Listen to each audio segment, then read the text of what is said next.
ലൈവിൽ നടന്ന സംഭവ വികാസങ്ങളിലേക്കാണ് നമ്മൾ പോകുന്നത്. രാവിലെ തുടങ്ങി ഇതേ ഈ മൊമെന്റ് വരെ സിബിൻ ഡെസ്പ് അടിച്ചിരിക്കുന്നത് അവസാനിപ്പിച്ചിട്ടില്ല. നമ്മൾ തന്നെ ഇപ്പൊ 4-ാമത്തെയോ 5-ാമത്തെയോ വീഡിയോ ആണ് ഈ ഒരു സിബിൻ വിഷയത്തെ കുറിച്ച് ചെയ്യുന്നത്. ഇതല്ലാതെ വേറൊരു കണ്ടന്റും ഈ ദിവസം ഇല്ല എന്നത് തന്നെയാണ് സത്യം. ആകെ ഒരു നോമിനേഷനും ഒരു പവർ റൂമും ഉണ്ട്. അതുപോട്ടെ, സിബിൻ ഫുഡും കഴിച്ചിട്ടില്ല, വെള്ളവും കുടിച്ചിട്ടില്ല, ഒരു മൂലയിൽ മാറിയിരിക്കുകയാണ്.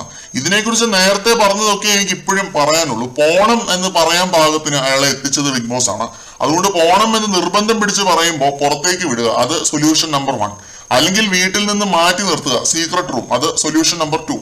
ഇത് രണ്ടുമല്ലാതെ ചെയ്യാൻ പറ്റുന്ന ഒരു സൈക്കോളജിസ്റ്റിനെ കാണിക്കുക, because he is not all right, mentally ഒട്ടും ഓക്കെ അല്ല പുള്ളി, അത് സൊല്യൂഷൻ നമ്പർ 3. ഇതൊക്കെയാണ് സൊല്യൂഷൻസ് ആയിട്ട് ഇത് പുറത്തുനിന്ന് കാണുമ്പോൾ നമുക്ക് പറയാൻ പറ്റുന്നത്.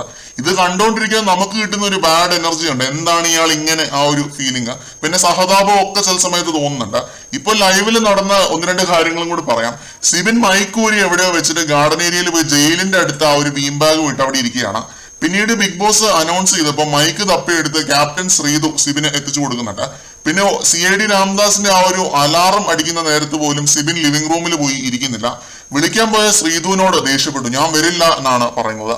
പിന്നെ ലിവിംഗ് റൂമിലേക്ക് പോയി സിബിൻ 1-2 സ്റ്റേറ്റ്മെന്റ്സ് പറഞ്ഞു എല്ലാവരോടുമായിട്ട്.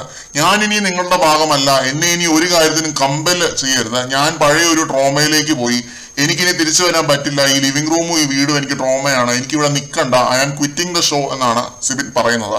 ഇത് പറഞ്ഞതിന് ശേഷം പുള്ളിയെ കൺഫെഷൻ റൂമിലേക്ക് വിളിപ്പിക്കുന്നുണ്ട്. സൈക്കോളജിസ്റ്റിന്റെ സേവനം നിങ്ങൾക്ക് അനിവാര്യമാണോ എന്ന് ബിഗ് ബോസ് ചോദിക്കുന്നു. സിബിൻ പറയുന്നു അനിവാര്യമാണ്, പക്ഷെ എനിക്ക് ഇവിടെ നിൽക്കാൻ താല്പര്യമില്ല എന്ന് പറയുന്നു.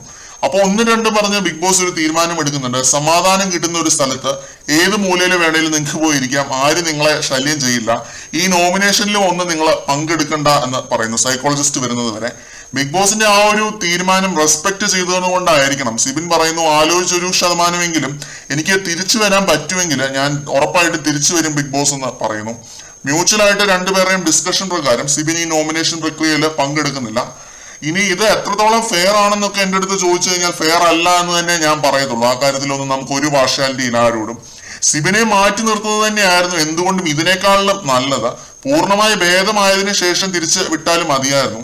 എന്തായാലും ഇതാണ് ബിഗ് ബോസിന്റെ തീരുമാനം. അപ്പൊ അതിന്റെ ഭാഗമായിട്ട് സിബിൻ വീണ്ടും ആ ഒരു ജയിലിന്റെ അടുത്ത് പോയി ബീം ബാഗിന്റെ അവിടെ പോയി ഇരിക്കുന്നു.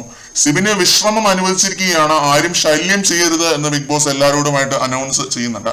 ഇത്രയുമായിരുന്നു മെയിൻ ലൈവ് അപ്ഡേറ്റുകൾ. സിബിന്റെ കാര്യം ഇനി എന്താണെന്നുള്ളത് കണ്ടു തന്നെ അറിയേണ്ടിയിരിക്കുന്നു. അത് ഷോഡാർക്ക് ഒരു പണി കൊടുത്തു, പുള്ളി ആ പണിയും മേടിച്ച് അവിടെ ഇരിപ്പുണ്ട്. കണ്ടറിയാതെ നമുക്കൊന്നും തന്നെ പറയാൻ പറ്റില്ല. സിബിന്റെ കാര്യം പ്രെഡിക്റ്റ് ചെയ്യാൻ പോലും പറ്റില്ല. നോമിനേഷൻസ് നടന്നുകൊണ്ടിരിക്കുകയാണ് ഇപ്പോൾ. സാധാരണ കൺഫെഷൻ റൂം നോമിനേഷൻ ആണ്. മറ്റൊരു ലൈവ് അപ്ഡേറ്റുമായിട്ട് നമുക്ക് വീണ്ടും